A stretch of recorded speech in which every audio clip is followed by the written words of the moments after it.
Let me invite a very distinguished person. He's the project manager of for International Labour Organization, and he's going to take us through LEAD and SME development in northern province of Sri Lanka. He has, he's a graduate of Faculty of Agriculture from the Peradeniya University, and he also holds an MBA. He has worked in several government and private sectors as well as development agencies, including the United Nations. He has joined the ILO in 2005 and worked around the country. Since 2011, he's been working in the North, managing the LEAD project. This is none other than Mr. Nihal Devagiri. Mr. Nihal Devagiri, all stage set for you. You have 15 minutes for your presentation. You can share your screen now. Yeah, sure.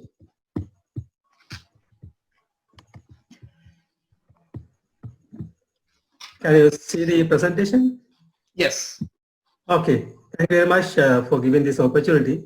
In fact, this project, actually ILO implemented project, we have been operating since 2010, and also it's about local economic development project, and we have been trying to actually partner with the southern business partners and also exporters mainly.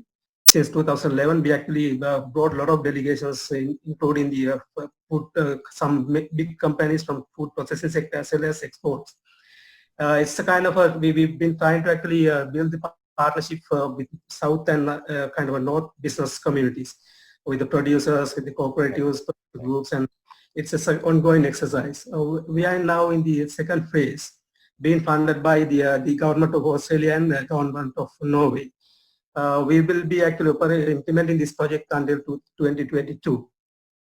I think if I just briefly explain about the northern economy, I think you're most kind of familiar with the northern economy. It's a very small economy. If you talk about the market size is much smaller. It's around 1 million population, and it contributes, actually, economy is contributing around 5% to GDP, is actually fluctuating around 5%. And if you talk about the kind of industrial contribution to provincial GDP, is around 19%. Private sector actually investment limited to a few sectors like garment, manufacturing, and trading, mainly trading. SMEs are also, just because of the market size and as mentioned, Mr. Tyagaraja, a lot of host of other issues, the SME sector also struggling and also lagging behind. If you talk about the living pattern of if you think about the living pattern of the northern people, it's kind of seasonal, because most of the people actually depend on agriculture and fisheries. Just because of the seasonal kind of living pattern, SME performance are also living kind of seasonal. They'll perform in a particular season, but in the off season, their expansion of growth also limited. So in this background, actually we started our project in 2011, but we had a different strategy to develop the SME sector. If you check the SME definition, there are different definitions among the kind of development partners, even the ministries. World Bank has their own different kind of definition. But if you check the kind of SMEs in the north, actually they are not a real small business. They fall in between micro and small. If you check the kind of yardsticks or the measures of number of employees or the annual turnover, they are very much limited. So we will explain in the following slides about the SMEs. SME, we actually don't have a clear definition in the country. We have in the policy, new policy, they have one definition, but it's not actually relevant to the SMEs, which we are talking in the north. As I may explain, in 2011, we started in 2010. Even though we started 2011, actually we started to implement since 2011. It's a kind of partnership development. SME also is, we've been trying to actually partner with integrate with the southern or the national economy, because without actually integrating, there's no hope actually for expanding their business, as Mr. Tyagaraja mentioned earlier. Why actually we've been actually trying to engage in the SME sector? Because if you see the SME sector, their contribution to create employment is very much high. If you check the national contribution, it's around for the GDP, national GDP is around 52% from the SME. And also if you check the national employment, it's around 45% from the SME. So SMEs are also labor intensive, and also it needs a very small amount of establishment capital. If you check about the number of employment, it has a huge potential. And also it can also can facilitate wider distribution of wealth. That's why actually we want to actually engage in the SMEs. There's a huge demand and also growth potential is there, but they have to move out from the north if you want to see the real growth, real expansion. And also some of the SME people who have been engaging, there's a real need to actually, they want to expand there to improve. We saw through various assessment we have conducted, business assessment, gender assessment, then disability assessment. We have done a lot of assessment before we engage in the SME sector. And also there's a very huge potential to create employment for disabled and women, especially for poor women, because there's huge demand. We had done a kind of assessment at national and even provincial level. We saw the demand and also willingness of these entrepreneurs actually to employ their own people. And also there's also willingness of some of the SMEs to actually integrate with the larger firms as outsourcing and suppliers. So that's why actually and also we saw that, okay, our approach, our objective is to create a kind of a competitive, inclusive and sustainable SMEs. And also we have to think about resilience aspect of the SMEs also. So keeping these things, actually we try to actually increase the kind of management capacities, the technology, we try to infuse new technology, and also the marketing, aspects of marketing and product design. A lot of things have been we have been trying to implement through these SMEs. And also we have been actually trying to introduce kind of a decent working standards like integration of women, even inclusion of women and disabled people. So there are certain standards. So if you talk about the opportunities further, as Mr. Tyagaraja mentioned, there are a lot of if you check the sector-wise, maybe fisheries, maybe coir, maybe fruits and vegetable, a lot of raw materials are available, but I think around 5% actually value addition is there.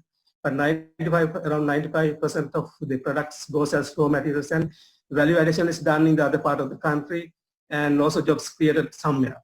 And also if you talk about human resources, yes, human resources is available, but their skills are the matter of question. And also market demands, not within the northern province, but outside the province. The demand is high for some of the SME products. Some of the actually investors actually been trying to engage with larger companies. There's a huge willingness from their side actually invest in the north. Even there are some issues, challenges to be tackled. We have been actually conducting some of the assessment to actually we have very recently conducted one assessment to check the bottlenecks in investing in the north. So it has been done, and also we can share it later if you like, if you have this interest. And also a lot of kind of raw materials are available, and also there are industries actually there are industries to actually ready to actually outsource from the north. So we'll go to the next slide. But even though there are opportunities and potential, there are a lot of challenges, as we can talk about later. A lot of challenges actually have been mentioned. More than there are some kind of key challenges, as mentioned, that the lack of recording is the main issue. Even we tried to actually facilitate some of the banks, but when we actually tried, they didn't have any records. So it's very difficult to actually get access to even credit. And also skills is another issue actually. Most of these entrepreneurs, the SME, the entrepreneurs, enterprise operators, they don't have kind of relevant management and marketing skills. So we have been trying to actually skilling them. And also skilled manpower, we have talked about the skilled manpower in our earlier slides. Management skills, and also we have been talking about the definition, like just because of lack of clear definition, the policy cannot be actually properly targeted. Even kind of government support actually cannot be properly targeted. Planning, there are some planning issues just because of the definition issues. There are some planning and marketing and decision making issues because they don't have relevant market information and whatever the business information. And also, even though I mentioned that there are a lot of opportunities for women and disabled, but still just because of this SMEs are not grown, expanded, the opportunities are lost. But there are people, entrepreneurs, they still like to engage with these women and disabled people. What we have found about this gender pay gap, yeah, it's available, it's kind of existing. It's around 15 to 22%.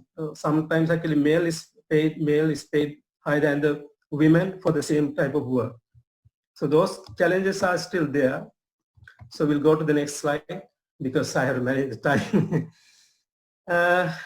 You know that the COVID actually has brought kind of a new sets of challenges for the existing sets of challenges. Most of the actually SMEs we have been working now are actually struggling. They are sustaining some of the SMEs they have to close down, and also some of the people who have been working as part-time kind of a peacetime or whatever, they had to leave first actually. Even the disabled people and poor women also have to leave as the first kind of a group. So there are some issues, and also the business. We have done a survey actually, very much a limited survey we have done 2 months ago. It has kind of revealed a lot of kind of information about the issues and how these SMEs are struggling now.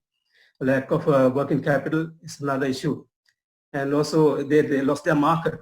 That is gaining market is another real issue. Has become a real issue. There's no actually their cash flow has been actually disrupted. They couldn't actually collect whatever the dues, and also it has been affected to the enterprise. And also there's kind of misinformation from the government, and there's no clear kind of misinformation from the government when they can start, how they can start, and what is the status of this situation now. In the long run, I think it's going to be heavily affected. If you talk about generally in Sri Lanka, that's already affected, but it's in the long run, it's going to be affected more. So just because of their struggling now, this COVID has become bring about new sets of challenges, and it will continue. Planning for future has become very much difficult for them. We have been talking about SME expansion and growth potential and all sort of thing, but now everything has been stopped. Now, just because of COVID, they have to have more kind of cash to have kind of new measures just because of COVID. And I don't see, even the government has introduced this SME loan scheme, and also myself and Khairul, we were talking to some of the banks in the north very recently. Some of the banks are reluctant to actually give, kind of issue a loan because they are not gaining much out of this kind of work they have been doing with the enterprise, because the interest earnings are very low. That's why they are not actually, some of the banks are not actually motivated to actually facilitate. There's issues of information, as I mentioned earlier. So we'll go to the next slide.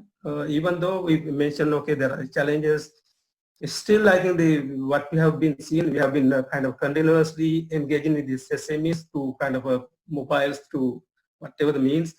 There's still they like to actually engage. They want to continue because they want to protect their kind of business. Also, they want to protect their employees, especially the full-time employees. And also, we have been talking a lot of government agencies and some of the kind of development partners are talking about training. Training is one of the kind of one part of the SME support. There are a host of other things has to be addressed. So that has to be actually thought about. And also, we have been working with these SMEs to include more women and disabled people, but we never ask them to actually employ just because of ILO asking. We check their kind of growth, we check their kind of expansion, and also they just because of they wanted actually to get these people they employ, and also they are talking that these people are very much committed compared to the normal people because the distractions are very low. So they actually willing to actually keep these people, but they are struggling. Lack of planning, and also, as I mentioned, is another issue. Most of the SMEs, they don't have a plan. They just try to actually survive. Even before the COVID, also there's no plan. Even they were not actually putting aside some funds actually to meet some of the disasters and risks. There's an issue. Even if you check about the banks also, banks, most of the SMEs, they can't actually access to formal banks because of cost of, we are not actually complaining about banks, but there are issues from the SME side as well as the bank side. So those things have to be addressed. There are some successful kind of SMEs also. I have to acknowledge some of the doctors who are based in Canada and even Switzerland and have been actually supporting to our project to set up some model enterprises. Though they are actually performing very well, and also before COVID actually they have done very well and they have been exporting to some of the countries. I think if you actually, most of the SMEs we have to think about, not most actually, certain percentage if we can divert to export, because these people are, these SMEs are just marketing their products in the north or in the east, but they are not actually try in southern market, even the export market. But there are potential. And also, as mentioned, there are a lot of opportunities for disabled and women. So with that, we will go to the recommendation. This is my last slide. As Mr. Tyagaraja mentioned earlier, the value addition is very much kind of a lower level, and also value addition at the source or somewhere it's not happening properly. In the fishery sector, it's happening to some extent, but fruits and vegetables, even though if they are going to add value, how they are going to compete with large companies, there are some issues, technical issues, and also financial and other issues. What we have been asking, promote some flagship SMEs who can actually show as a model. That's what actually we have been doing in the north since 2011. So that there will be a spillover effect, and also it can actually create some more employments. And also we have been trying to actually motivate and encourage export-oriented SMEs. It's very much challenging, and you know that export itself is challenging. But some of the SMEs, they like to take that risk. But there are a host of other support services should be available. The other issue actually in the SMEs, most of the SMEs actually copy what the other SMEs doing, especially in the consumer segment. If you check in the consumer market, most of the people, most of the SMEs, they copy whatever things that others. So education, promote, and other things has to be discussed. I think in the Q&A session we can discuss. Thank you very much for the time. Thank you, Nihal. That was an amazing presentation. You actually brought up the resources and the challenges facing, in the northern province SMEs. You also brought up a very valid point, the gender pay gap. I think that is universal, even in Canada and the US. Now they're trying. I think the world has now waking up to the reality of the gender pay gap. And you also brought up a very valuable point about the people with disabilities getting employed in. There are lots of stereotypes I think we need to shatter now, especially about women. I know a story in North that the husband wanted his wife to stop working because she was earning more than him. I mean, these type of sad stories we always hear. Thank you very much, Nihal. And let me ask Mr. Rajendra to give his short comment here.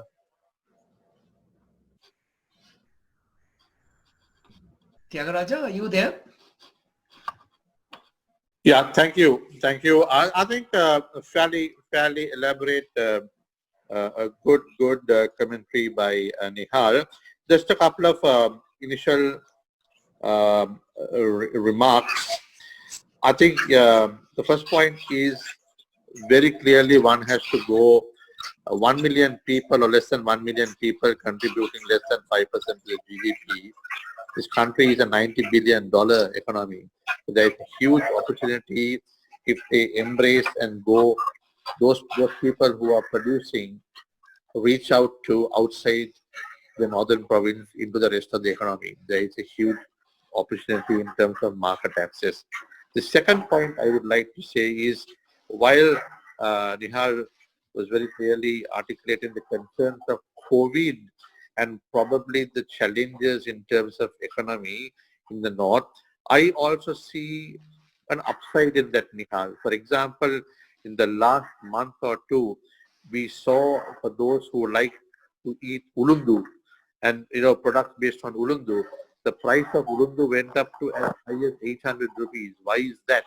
Because we are still importing from Tamil Nadu instead of growing it in our own country. Then today in the papers they speak about smuggling of turmeric. Why are we smuggling? We have so much land in the north and east and the land to grow. The third thing, if I talk about in the north in particular, the Hindu culture, and now it's in all cultures, the use of the white flower mallige for all auspicious occasions. And I don't know about you, Varagun, and how many of you guys are aware of those have been imported from Tamil Nadu for Sri Lankan functions, where it is grown. So these are examples of, I think, where we are missing the plot. The next point, I know Jagan brought this up in the meeting. I think all of us, whether we are center, Colombo, North or East or West, it is the time for us to promote by Sri Lankan. If I look at the own organization I currently work, which is, we are slowly shifting quotation of craft cheese because we are making our craft in Sri Lanka. Own local brand called Kotpa. To do that, you are giving huge opportunities to local dairy farmers. So I think value, the supply chain, I think we need to give more and more opportunities for people down the line. And the final point to make is when we speak about going out of north, I think we need to look at the palette of the outside the northern province as opposed to try and push what we think people need. I'll just give you two simple examples of which people will be Nelly Crush. If you look at the Nelly Crush bottle, which is currently coming out, the content of sugar and sweet today for the modern consumer and also food who are so concerned about sugar content, I think there is an opportunity to rebrand this for the palate outside. There's also Ironwide, prominent, I will not mention the name, a brand of an ice cream which has now become household, but everybody does not like. I personally don't like the content of the sweetness in that. And I would be, I'm sure there's a whole segment who would love to experience that brand if it is from a slightly lower sugar content or even for diabetes. So I think these are opportunities northern entrepreneurs should also looking at the palette of the consumer outside the north than what is in the north. Few initial remarks. Thank you, Mr. Rajendra. Mallige and ice cream, you brought up some interesting facts anyway.